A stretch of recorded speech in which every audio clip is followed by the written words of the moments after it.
নমস্কার এবং welcome to the GK academy channel. আমার নাম সর্বজিৎ। তোমরা যারা সরকারি চাকরির প্রস্তুতি নিচ্ছ, সেটা সেন্ট্রাল গভর্নমেন্টের এসএসসি রেলওয়ে হতে পারে বা স্টেট গভর্নমেন্টের WBCS clerkship miscellaneous police exam হতে পারে, সমস্ত পরীক্ষার থেকে প্রিভিয়াস বিভিন্ন ইয়ারে আসা যে ইম্পর্টেন্ট কোশ্চেনগুলো সেইগুলোকে আলোচনা করছি এবং এই সিরিজের মাধ্যমে আমার টার্গেট রয়েছে মোটামুটি 5000+ ইম্পর্টেন্ট এমসিকিউ ডিসকাস করা, যেখান থেকে তোমরা কমন পাবে।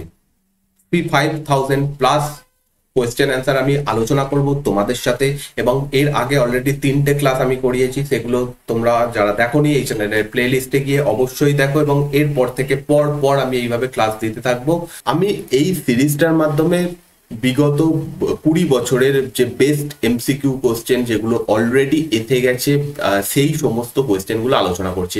সমস্ত ক্লাস পাওয়ার জন্য এবং যদি তোমাদের ভালো লাগে, এই চ্যানেলে যদি নতুন হও প্লিজ সাবস্ক্রাইব করে পাশে দেওয়া বেল আইকন অবশ্যই টিপে দিও, তাহলে যখনই আমি ভিডিও দেবো তার নোটিফিকেশন তোমাদের কাছে পৌঁছে যাবে। এর ক্লাস শুরু করার আগে একটা রিকোয়েস্ট, যে কোনো চ্যানেলের গ্রো করার জন্য 3টে জিনিস ইউটিউব দেখে, সেটা হচ্ছে সেই ভিডিওতে কত লাইক রয়েছে, কমেন্ট ঠিকঠাক আছে কিনা, এবং একজন ভিউয়ার সেই ভিডিওটা কতক্ষণ অব্দি দেখছে। তো তোমাদের কাছে এইটুকুই রিকোয়েস্ট, যে একটা লাইক এবং একটা কমেন্ট করতে খুব বেশি হলে 2-3 সেকেন্ড টাইম লাগবে, তো প্লিজ সেটা করো, এবং সেই সাথে সাথে ভিডিওগুলো পুরো দেখো। এবং আমি আমার তরফ থেকে সব থেকে ইউনিক, সব থেকে বেস্ট জিনিসটা দেওয়ার চেষ্টা করব, যেটা হয়তো তোমরা ইউটিউবে অনেক খুঁজেও পাবে না, কারণ আমি প্রপার এডুকেশনে বিলিভ করি। যেরকম পরীক্ষাতে কোয়েশ্চেন আসতে পারে, একদম সহজ কোয়েশ্চেনই শুধু আলোচনা করে চলে যাব এইরকম চেষ্টা করব না। আমার টার্গেটই থাকে যে তোমরা যারা অন্তত আমার চ্যানেলকে ফলো করছো, নতুন কিছু জানতে পারো, এবং যাতে ইউনিক কিছু কোয়েশ্চেন আসলে, অন্য রকমের কোয়েশ্চেন আসলেও তোমাদের প্রবলেম না হয়, সেইভাবে আমি প্রত্যেকটা টপিক পড়াই এবং সেইভাবে এমসিকিউ কোয়েশ্চেন আমি আলোচনা করি। তো সেই জন্য তোমাদের কাছ থেকে আমার এইটা রিকোয়েস্ট যে এই কয়েকটা জিনিস অবশ্যই করবে।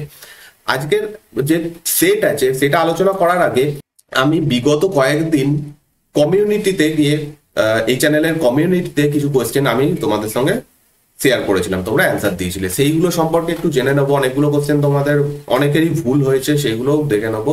তো তোমরা এই কোয়েশ্চেনগুলো পাবে প্রতিদিন। আমি কমিউনিটিতে বিভিন্ন কোয়েশ্চেন দিয়ে থাকি, তো এই চ্যানেলের কমিউনিটিতে গেলে সেই কোয়েশ্চেনগুলো পেয়ে যাবে। এখানে ভোটের মাধ্যমে তোমরা এই উত্তর দিতে পারবে, এবং যারা উত্তর ঠিক দাও, তোমরা যারা কমেন্ট করো তার নিচে আমি তাদের লাভ সাইন দিয়ে দিই। দেখো, প্রথম কোয়েশ্চেন এটা করেছিলাম, নিম্নলিখিত ব্যক্তিদের মধ্যে 2024 সালে ভারতরত্ন পুরস্কার পাননি কে? চৌধুরী চরণ সিং, কর্পূরী ঠাকুর, অটল বিহারী বাজপেয়ী নাকি MS স্বামীনাথন? 76% অ্যান্সার দিয়েছো অটল বিহারী বাজপেয়ী, এবং সঠিক উত্তর এটা একদম 100% সঠিক উত্তর। আমাদের এবারে যারা 5জন টোটাল পেয়েছে, ভারতরত্ন পেয়েছে, চৌধুরী চরণ সিং, কর্পূরী ঠাকুর, MS স্বামীনাথন, PV নরসিমা রাও, আর হচ্ছে লালকৃষ্ণ আডবাণী। এই 5জন পেয়েছে। ভেরি ইম্পর্টেন্ট, অবশ্যই এই 5জনের নাম মাথায় রাখতে হবে। তো এখানে 76% সঠিক উত্তর রয়েছে। নেক্সট আরেকটা কোশ্চেন করেছিলাম, কোন গুপ্ত শাসক, গুপ্ত রাজা শকদের ধ্বংস করেছিলেন? এটা আমি আমার হিস্ট্রির যে এমসিকিউ সিরিজ সেইখানেও কোশ্চেনটা করেছিলাম, তা সত্ত্বেও মানে সেখানেও আলোচনা করেছিলাম, তা সত্ত্বেও 76% উত্তর এসেছে স্কন্দগুপ্ত, বাট এটা ভুল উত্তর। আমি তার জন্য যারা ঠিক দিয়েছো, কমেন্ট করেছো যারা, তাদের আমি হার্ট সাইনও দিয়ে দিয়েছি। সঠিক উত্তর হবে হচ্ছে এ, অর্থাৎ দ্বিতীয় চন্দ্রগুপ্ত। মাত্র 18% উত্তর সঠিক আমি পেয়েছি এখান থেকে। কেন এটা ভুল হয়েছে আমি সেটা বলে দিচ্ছি। এখানে তোমরা কোশ্চেনটাতে পড়েছো, ঠিক করে অনেকেই পড়োনি, শক রাজাদের কথা বলা হয়েছে, ঠিক আছে? স্কন্দগুপ্ত হুনদের আক্রমণ প্রতিহত করেছিলেন। হুনদের যে আক্রমণ প্রতিহত করার জন্য তাকে প্রোটেক্টর অফ ইন্ডিয়া বলা হয়, কিন্তু শকদের তিনি ধ্বংস করেননি, শকদের ধ্বংস করেছিলেন দ্বিতীয় চন্দ্রগুপ্ত। এবং মনে করো আমি আলোচনা করেছিলাম, তার জন্য একটা তিনি রূপোর কয়েন চালু করেছিলেন। তো দ্বিতীয় চন্দ্রগুপ্ত এখানে সঠিক উত্তর হবে। নেক্সট যে কোশ্চেনটা করেছিলাম, মান কোন রাজ্যের লোকসঙ্গীত? এখানে 74% অ্যান্সার এসছে পাঞ্জাব। ভুল উত্তর। আমি অলরেডি একটা ফোক মিউজিকের উপর ভিডিও বানিয়ে রেখেছি, যার লিঙ্কও এখানেই দেওয়া রয়েছে, তোমরা দেখতে পারো। মান হচ্ছে রাজস্থানের ফোক ড্যান্স। অপশন হচ্ছে সি, 9% সঠিক উত্তর এসছে। আচ্ছা, নেক্সট কোশ্চেন ছিল, কবে বাংলার আইন পরিষদ অর্থাৎ যে আপার হাউস বা লেজিসলেটিভ কাউন্সিল সেটা বিলুপ্ত হয়? এখানেও ভুল উত্তর রয়েছে 49%, 1979 হবে না, 1969 ইজ দ্য রাইট অ্যান্সার। তো 39% সঠিক উত্তর এখানে আমি পেয়েছি।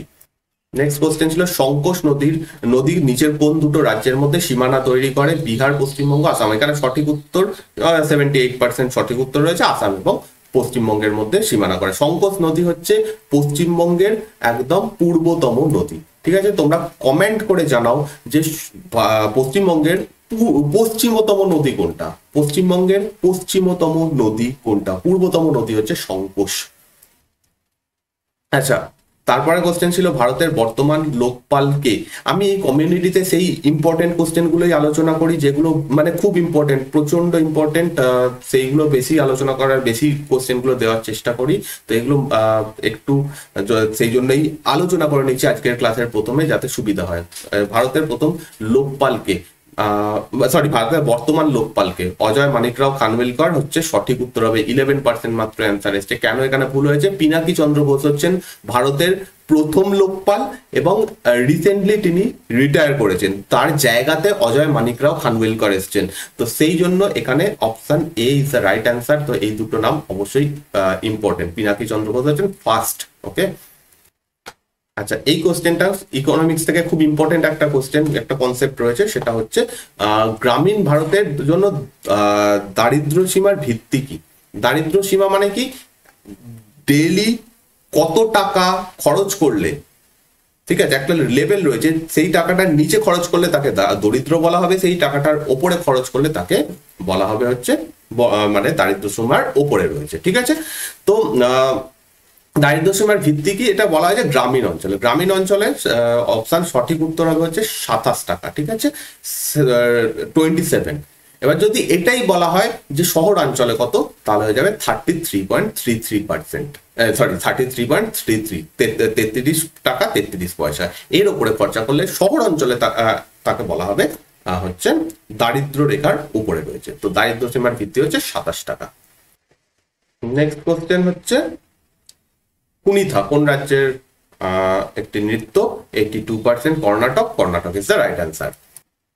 আচ্ছা, নেক্সট হয়েছে identity and violence the illusion of destiny, এই বইটার লেখককে। এটা সঠিক উত্তর হচ্ছে অমর্ত্য সেন। আমি এটা হচ্ছে নিয়েছিলাম, কুইজ নিয়েছিলাম, যেখানে তোমরা হয়তো যারা অ্যান্সার দিয়েছো সঠিক উত্তর কোনটা সেটা দেখতে পেয়ে গেছে। 80% হচ্ছে অমর্ত্য সেন হচ্ছে রাইট অ্যান্সার।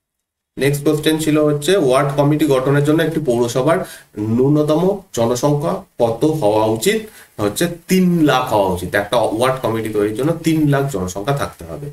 আচ্ছা, বিজয়নগরের কোন রাজ্যের রাজার আইনসভায় ইতালি থেকে নিকোলো কোনটি ভ্রমণ করেছিলেন? এটা উত্তর হবে দেবরায় প্রথম, অপশন বি। অনেকেই কৃষ্ণদেব রায় লিখেছেন, কিন্তু অ্যাকচুয়াল সঠিক উত্তর হবে দেবরায় প্রথম। ওকে, নেক্সট কোশ্চেন ছিল জাতিসংঘের সাধারণ পরিষদের প্রথম মহিলা প্রেসিডেন্ট ছিলেন কে? Margaret Thatcher, Vijayalakshmi Pandit. এটা খুব ইম্পর্টেন্ট একটা কোশ্চেন যে United Nation General Assembly, United নেশনের আন্ডারে একটা অর্গানাইজেশন, তার প্রথম মহিলা প্রেসিডেন্ট কে ছিলেন? পুরো পৃথিবীর থেকে প্রথম মহিলা প্রেসিডেন্ট ছিলেন বিজয়লক্ষ্মী পণ্ডিত। ওকে, নেক্সট কোশ্চেন ছিল ভারতে কয়টি কেন্দ্রশাসিত অঞ্চল সমুদ্র উপকূলে অবস্থিত? 5, 4, 3, 4, 6। ঠিক আছে, এখানে সঠিক উত্তর হবে 4, 69% সঠিক উত্তর রয়েছে। আচ্ছা, আগে ছিল 5টা, এখন হয়ে গেছে 4টে। কেন? দাদরা নগর হাভেলি এবং দমন দিউ এই দুটো ইউনিয়ন টেরিটরিকে একসাথে করে দেওয়া হয়েছে, তাই জন্য এখন 4টে উত্তর হবে সঠিক। ঠিক আছে, কোন নদী কোচবিহার এবং জলপাইগুড়ি জেলার মধ্যে সীমানা তৈরি করে প্রবাহিত হয়? তিস্তা, কালিন্দী, মহানন্দা, কালজানি। এখানে সঠিক মানে 76% তিস্তা উত্তর করেছ। সঠিক উত্তর এখানে হবে কালজানি। ঠিক আছে, কালজানি। এখানে জলপাইগুড়ি এবং কোচবিহারের মাঝখান দিয়ে কালজানি নদী প্রবাহিত হচ্ছে। ওকে, এটা সম্পর্কে এখন বলছি না, এইটা আজকে আমি কোশ্চেনটা দিয়েছি। এরকম ভাবে আরো কিছু কোশ্চেন জমা হয়ে গেলে নেক্সট ক্লাসে, পরের যে ক্লাসের অনেকগুলো কোশ্চেন জমা হয়ে যাবে, আলোচনা করা হবে। তোমাদের এটা সুবিধা হলো কিনা জানাবে, এবং সেই সাথে সাথে এই চ্যানেলের কমিউনিটি ট্যাবে গিয়ে অবশ্যই এই উত্তরগুলো দিতে থাকবে। চলো শুরু করবো আজকের প্রথম কোয়েশ্চেন দিয়ে। কে প্রথম আবিষ্কার করেন যে পৃথিবী সূর্যের চারিদিকে ঘোরে? নিউটন, ডাল্টন, কোপার্নিকাস নাকি আইনস্টাইন?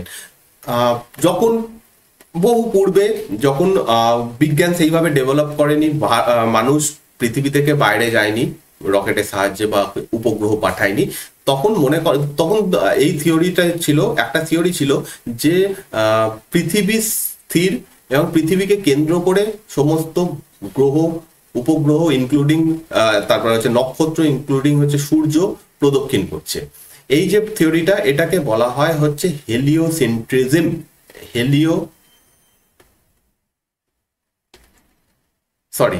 জিওসেন্ট্রিজম।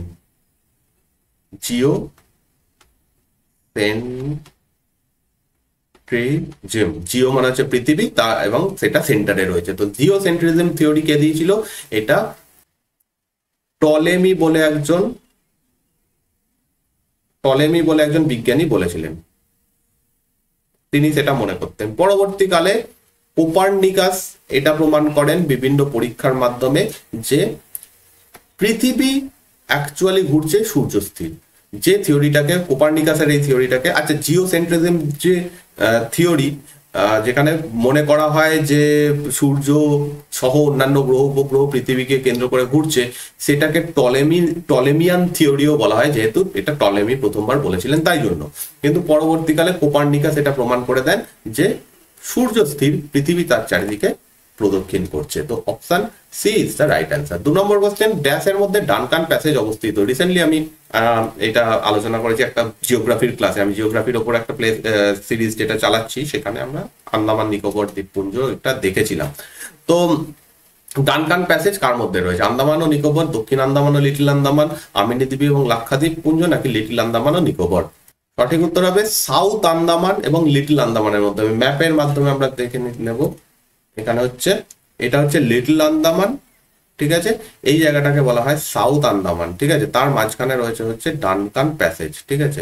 ডানকান প্যাসেজ কি? দুটো স্থলভাগের মধ্যে সরু সমুদ্রের পথ, যেটাকে প্যাসেজ বা চ্যানেল বলা হয়। যেমন চ্যানেলও রয়েছে লিটল আন্দামান এবং কার নিকোবর। এইটাও কোশ্চেন করা হয়। লিটল আন্দামান এবং কার নিকোবরের মধ্যে রয়েছে 10 ডিগ্রি চ্যানেল, 10 ডিগ্রি চ্যানেল। আর অন্যদিকে গ্রেট নিকোবর, আর এইখানে গ্রেট নিকোবরের পরে রয়েছে একটা চ্যানেল যার নাম হচ্ছে গ্রেট চ্যানেল, ঠিক আছে? গ্রেট চ্যানেল, ঠিক আছে? তারপরে শুরু হয়ে যাচ্ছে ইন্দোনেশিয়ার একটা দ্বীপ রয়েছে যার নাম হচ্ছে সুমাত্রা। তাহলে যদি বলা হয় যে গ্রেট চ্যানেল কার মধ্যে রয়েছে? ইন্দোনেশিয়ার সুমাত্রা দ্বীপ এবং গ্রেট নিকোবরের মধ্যে গ্রেট চ্যানেল অবস্থিত। 3 নম্বর কোশ্চেন, কোন সালের সাধারণ নির্বাচনে কংগ্রেস দল প্রথম পার্লামেন্টে সংখ্যাগরিষ্ঠতা হারায়? ফার্স্ট টাইম কংগ্রেস দল গঠন করতে পারে না, পূর্ণ সংখ্যাগরিষ্ঠতা হারিয়ে ফেলে। সঠিক উত্তর কি হবে? 1967, 677, 80 নাকি উপরের কোনোটি নয়। সঠিক উত্তর হচ্ছে বি, অপশন বি। কারণ এই সময়ে জনতা গভর্নমেন্ট ক্ষমতায় আছে। জনতা গভর্নমেন্টের যিনি প্রধানমন্ত্রী হন তার নাম হচ্ছে মোরারজি দেশাই। আচ্ছা, প্রথম প্রাইম মিনিস্টার জওহরলাল নেহেরু, তার টার্ম হচ্ছে 1947 থেকে 64। তারপরে গুলজারিলাল নন্দা হচ্ছেন প্রথম caretaker prime minister. Caretaker prime minister মানে কি? যে প্রপার প্রাইম মিনিস্টার নয়, একজন প্রাইম মিনিস্টার মারা গেছেন বা কিছুভাবে তিনি তার পদ ছেড়ে দিয়েছেন, সেই সময় যদি অন্য কাউকে কয়েকদিনের জন্য বা কিছুটা সময়ের জন্য প্রাইম মিনিস্টার বানানো হয়, তাকে কেয়ারটেকার প্রাইম মিনিস্টার বা অ্যাক্টিং প্রাইম মিনিস্টার বলা হয়। তো গুলজারিলাল নন্দা তিনি হচ্ছেন অ্যাক্টিং প্রাইম মিনিস্টার। তারপরে সেকেন্ড যিনি আমাদের প্রধানমন্ত্রী, তার নাম লাল বাহাদুর শাস্ত্রী, 64 থেকে 66 তিনি মারা যান। তারপরে আবার কেয়ারটেকার প্রাইম মিনিস্টার ছিলেন গুলজারিলাল নন্দা। তারপর আছে ইন্দিরা গান্ধী 1977-এ পদত্যাগ করতে মানে হেরে যান এবং সেখানে মোরারজি দেশাইয়ের নেতৃত্বে জনতা পার্টি ক্ষমতায় আসে। 1977 থেকে 1979 অব্দি তারা ক্ষমতায় থাকে। 4 নম্বর question, my country my life নিচের কোন নেতার আত্মজীবনী স্টার মার্ক করে রাখো? এটা ভেরি ভেরি ইম্পর্টেন্ট কোশ্চেন এই বছরের জন্য, কারণ এটার কার আত্মজীবনী? অপশনে রয়েছে ভেঙ্কটরমন, লালকৃষ্ণ আডবাণী, এবি বাজপেয়ী মানে অটল বিহারী বাজপেয়ী এবং এপিজে আব্দুল কালাম। সঠিক উত্তর হচ্ছে এখানে লালকৃষ্ণ আডবাণী। কেন ইম্পর্টেন্ট? কারণ এবছরে তিনি কি পেয়েছেন? ভারতরত্ন পেয়েছেন। সেই জন্য এই বইটা প্রচন্ড important, my country my life, Lal Krishna Advani. 5 নম্বর কোশ্চেন, পশ্চিমবঙ্গ সরকার ড্যাশ সাল থেকে স্থানীয় প্রতিষ্ঠানগুলির জন্য গণতান্ত্রিক নির্বাচন ব্যবস্থা চালু করেন? 1977, 78, 79 নাকি 80? পর সাল দিয়ে দেওয়া হয়েছে। একদম ডাইরেক্ট আমি কোশ্চেন তুলে নিয়ে এসেছি প্রিভিয়াস ইয়ার কোশ্চেন থেকে, এবং সম্ভবত এটা WBCS এর কোশ্চেন, একদম গুলিয়ে দেওয়ার জন্য পর সাল দিয়ে দেওয়া হয়েছে। বলা হচ্ছে যে পশ্চিমবঙ্গ সরকার কবে থেকে স্থানীয় প্রতিষ্ঠান মানে হচ্ছে পঞ্চায়েত গুলোর জন্য, মিউনিসিপ্যালিটি গুলোর জন্য ভোটের ব্যবস্থা, নির্বাচনের ব্যবস্থা চালু করে? এখন যে পঞ্চায়েত ভোট বা হয় না, সেটা কবে থেকে চালু হয়? সঠিক উত্তর কি হবে? সঠিক উত্তর হবে 1978 থেকে, 1978 থেকে এই ভোটটা হচ্ছে পশ্চিমবঙ্গে। 6 নম্বর কোশ্চেন, অ্যাংলো মোহামেডান কলেজ কে প্রতিষ্ঠা করেন? সৈয়দ আহমেদ খান, নবাব সালিমুল্লাহ, ফজলুল হক নাকি মোহাম্মদ আলী জিন্নাহ? সঠিক উত্তর কি? Syed Ahmed Khan, option A. কবে প্রতিষ্ঠা হয়? 1875 প্রতিষ্ঠা হয় অ্যাংলো মোহামেডান কলেজ। ঠিক আছে, কিছু ইম্পর্টেন্ট পয়েন্ট। 1875 কি হয়? অ্যাংলো ওরিয়েন্টাল কলেজ তৈরি হয়। ঠিক আছে, যেটা 1922 আলিগড় মুসলিম বিশ্ববিদ্যালয় নামে পরিচিত হয়। 1922 সেম জিনিসটাই, সেম যে অর্গানাইজেশনটা বা শিক্ষা প্রতিষ্ঠানটা, সেটার নাম চেঞ্জ হয়ে যায় আলিগড় মুসলিম বিশ্ববিদ্যালয়। এটার মেন উদ্দেশ্য কি ছিল? এই মুসলিমদেরকে আধুনিক শিক্ষা দেওয়া। সেই সময়ের ভিত্তিতে হিন্দু যারা ছিল তারা আধুনিক শিক্ষা মানে বেসিক্যালি ইংরেজিতে শিক্ষা ইত্যাদিতে অনেকটা এগিয়ে পড়েছিল। সেই গ্যাপটা পূরণ করার জন্য সৈয়দ আহমেদ খান এই কলেজটা প্রতিষ্ঠা করেন। ওকে, তারপর হচ্ছে 7 নম্বর কোশ্চেন, নিচের মধ্যে কে গুরু নানকের উত্তরসূরি ছিলেন? মানে গুরু নানকের পরের গুরু কে হয়েছিলেন? গুরু অঙ্গদ, গুরু অর্জুন, গুরু অমরদাস নাকি গুরু রামদাস? টোটাল 10 জন হিউম্যান শিখ গুরু হয়েছেন, মানে মানুষ শিখ গুরু 10 জন। তারপরে 11 নম্বর থেকে কি হচ্ছে? গুরু গ্রন্থ সাহেবকে শিখ গুরু মানা হয়। তো গুরু নানকের মৃত্যু হয় 1539-এ, এবং সেই জায়গাতে শিখদের সেকেন্ড গুরু হন গুরু অঙ্গদ, অপশন এ। 1552 1552 সাল অব্দি তিনি গুরু ছিলেন, এবং তিনি গুরুমুখী স্ক্রিপ্ট, গুরুমুখী এটা কি জিনিস? গুরুমুখী হচ্ছে স্ক্রিপ্ট, একটা লিপি, গুরুমুখী লিপি তিনি চালু করেন। যে শিখদের যে ধর্মীয় গ্রন্থ তার নাম হচ্ছে গুরু গ্রন্থ সাহেব।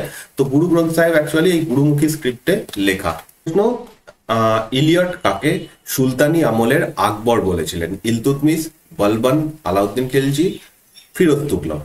ইলিয়ট একজন ঐতিহাসিক যিনি ফিরোজ তুগলককে সুলতানি যুগের আকবর বলেছিলেন, কারণ আকবর যেরকম নীতি গ্রহণ করেছিলেন অনেকটা সেরকমই নীতি ফিরোজ তুগলকও গ্রহণ করেছিলেন। মানে ফিরোজ তুগলকের যে সময়কাল তাকে দুটো ভাগে ভাগ করা যায়। একটা ভাগে তিনি প্রচন্ড দমনমূলক কাজকর্ম করেছিলেন, কিন্তু পরবর্তীকালে তিনি বিভিন্ন ভালো ভালো কাজ করেন, সেই জন্য তাকে বলা হয় সুলতানি যুগের আকবর। সুলতানি যুগের প্রকৃত প্রতিষ্ঠাতা কে ছিলেন? কুতুবউদ্দিন, ইলতুৎমিশ, বলবন নাকি আলাউদ্দিন খিলজি? কুতুবউদ্দিন আইবক ছিলেন হচ্ছে সুলতানি যুগের প্রতিষ্ঠাতা, কিন্তু তিনি প্রকৃত প্রতিষ্ঠাতা নয়, কারণ তার সময়তে সুলতানি যুগের যে মেন জিনিসগুলো সেগুলো হয়নি। যেমন সেই সময় সুলতানদের আলাদা কোনো কয়েন ছিল না, সেই সময় রাজধানীও দিল্লি ছিল না, এবং কুতুবউদ্দিন আইবক খুব বেশি দিন শাসন করতে পারেননি। তিনি অধিকাংশ সময়টা যুদ্ধের মধ্যে বিভিন্ন জায়গা দখল করার কাজে তিনি করেছিলেন। প্রপার অ্যাডমিনিস্ট্রেশন প্রতিষ্ঠা করা সেটা করেছিলেন ইলতুৎমিশ। তো সঠিক উত্তর এখানে অপশন বি, ইলতুৎমিশ। ইরাভিকুলাম জাতীয় উদ্যান এটা কোথায় অবস্থিত? তামিলনাড়ু, কেরালা, মধ্যপ্রদেশ নাকি অন্ধ্রপ্রদেশ? ইরাভিকুলাম জাতীয় উদ্যান এটা বিখ্যাত কারণ হচ্ছে এখানে নীলগিরি টার, এক ধরনের হরিণ, সেটার জন্য বিখ্যাত। এবং এই জাতীয় উদ্যানে সব থেকে বেশি নীলগিরি টার পাওয়া যায়, যেটা তামিলনাড়ুর স্টেট অ্যানিমেল, তামিলনাড়ুর জাতীয় পশু। কিন্তু ইরাভিকুলাম জাতীয় উদ্যান এটা অবস্থিত কেরালাতে, অপশন বি, কেরালাতে। যে নীলগিরি টার এই প্রাণীটা দুটো রাজ্যে পাওয়া যায়, কেরালা এবং তামিলনাড়ুতে দুটো রাজ্যে পাওয়া যায়। এবং এই দুটো রাজ্যের যে নীলগিরি জাতি রয়েছে, পাহাড় রয়েছে, নীলগিরি পর্বত, সেইখানের যে তৃণভূমি সেই অঞ্চলে এই পশুটা পাওয়া যায়। তো Kerala is the right answer, Eravikulam national park. বিশ্ব পৃথিবী দিবস কবে পালিত হয়? 3 মার্চ, 5 জুন, 22 এপ্রিল নাকি 6 মে? সঠিক উত্তর হচ্ছে 22 এপ্রিল, অপশন সি। এর থেকে আর কি জানতে হবে সেটা হচ্ছে এবছরের থিম কি ছিল। 2024-এর থিম ছিল হচ্ছে প্ল্যানেট ভার্সেস প্লাস্টিক। প্লাস্টিক দূষণ নিয়ে এবারের থিমের মূল লক্ষ্য ছিল, তো প্ল্যানেট ভার্সেস প্লাস্টিক হচ্ছে 2024-এর থিম। স্বরাজ্য দলের উদ্দেশ্য কি ছিল? সম্পূর্ণ স্বাধীনতার জন্য আন্দোলন, কংগ্রেসের কর্মসূচি বর্জন, আইনসভায় প্রবেশ করা এবং সরকারকে ভিতর থেকে আঘাত করা, এবং ডি বলা হচ্ছে চরম পন্থা অবলম্বন করা। স্বরাজ্য দল, যেটা কংগ্রেস খিলাফত স্বরাজ্য পার্টি নামে পরিচিত, 1923-এর 1 জানুয়ারি এই পার্টিটা প্রতিষ্ঠা হয়। এর সভাপতি ছিলেন CR দাস এবং এর সেক্রেটারি ছিলেন মতিলাল নেহেরু। এর উদ্দেশ্য ছিল কি? সরকারের ভেতরে প্রবেশ করা এবং সরকারের আইনসভাতে প্রবেশ করা এবং সরকারকে ভেতর থেকে আঘাত করা, অর্থাৎ তাদেরকে কোনো কাজ না করতে দেওয়া।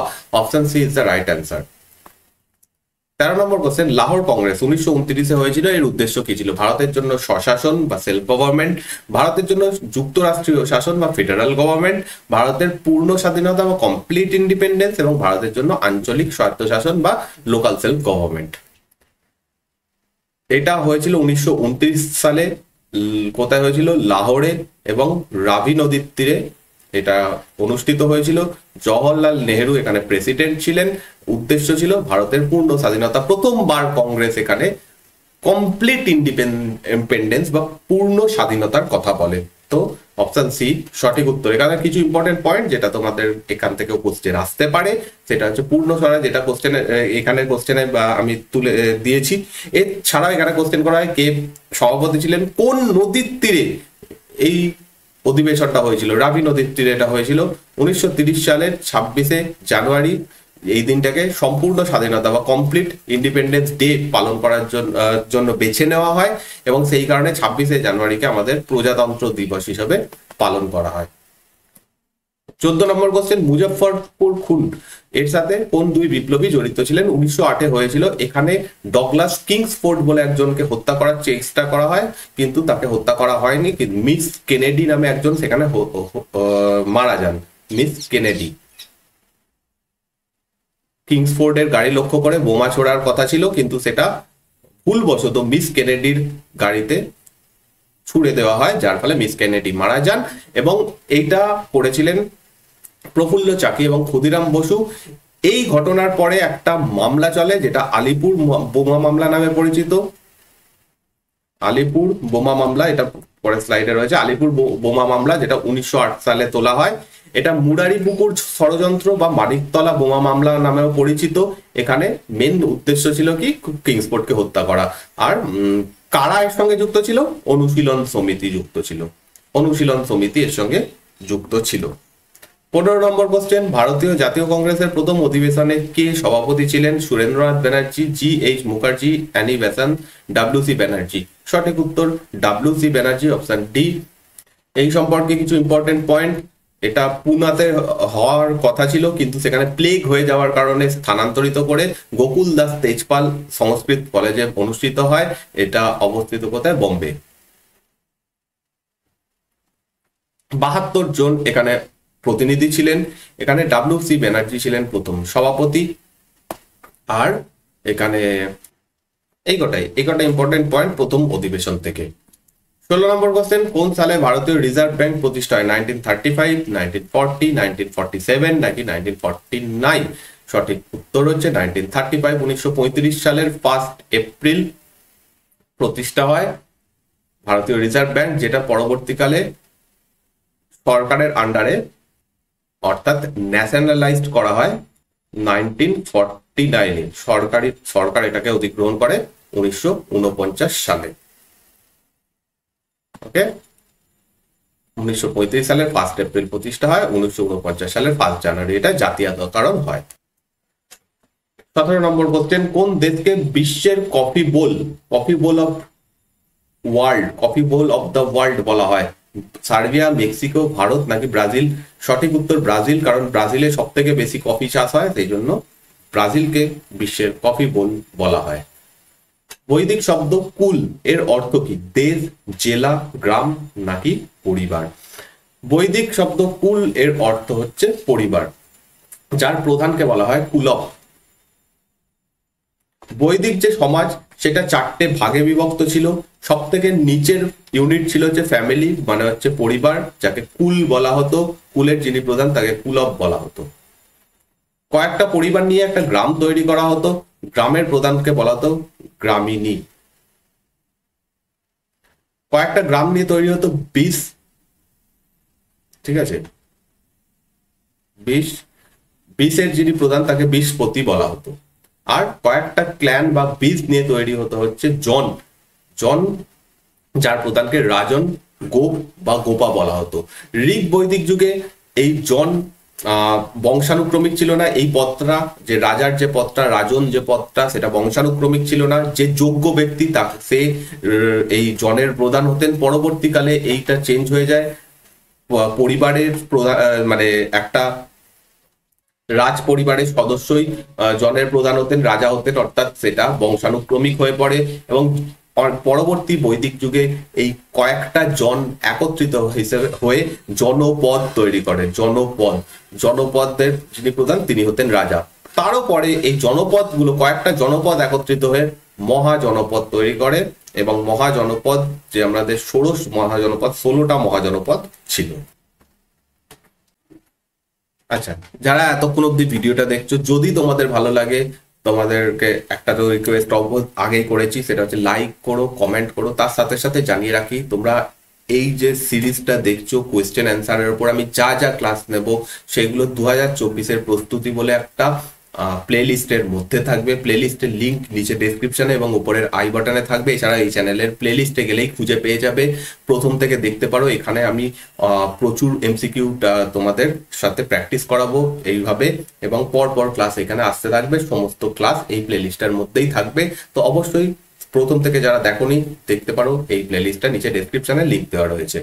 19 নম্বর কোশ্চেন, শিখদের সামরিক জাতিতে কে পরিণত করেছিলেন? অর্জুন দেব, গোবিন্দ সিং, হরগোবিন্দ নাকি তেগ বাহাদুর? শিখদের দশম এবং শেষ গুরু গোবিন্দ সিং, তিনি শিখদের সামরিক জাতিতে পরিণত করেছিলেন। আচ্ছা, একটু আগে যে কোশ্চেনটা ছিল তাতেও বললাম যে শিখদের টোটাল 10 জন গুরু ছিলেন। তবে 10 জনের পরে আর কোনো মানুষ গুরু হননি। 11 নম্বর থেকে কি করা হচ্ছে, গুরু গ্রন্থ সাহেব, অর্থাৎ যে শিখদের পবিত্র ধর্মগ্রন্থ, সেটাকেই গুরুর পদ দেওয়া হয়। তো মানুষ, হিউম্যান গুরু হয়েছিলেন 10 জন, ঠিক আছে। শেষ 10 গুরু ছিলেন গুরু গোবিন্দ সিং।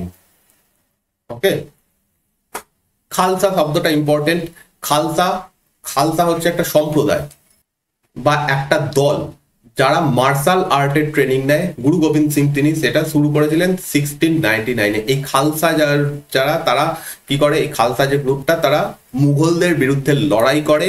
তো এইখান থেকে শিখরা একটা সামরিক জাতিতে পরিণত হয়। তো খালসা শুরু করেছেন। যদি এই কোশ্চেনটা ঘুরিয়ে বলা হয় যে খালসাকে শুরু করেছিলেন, তারও উত্তর গুরু গোবিন্দ সিং হবে।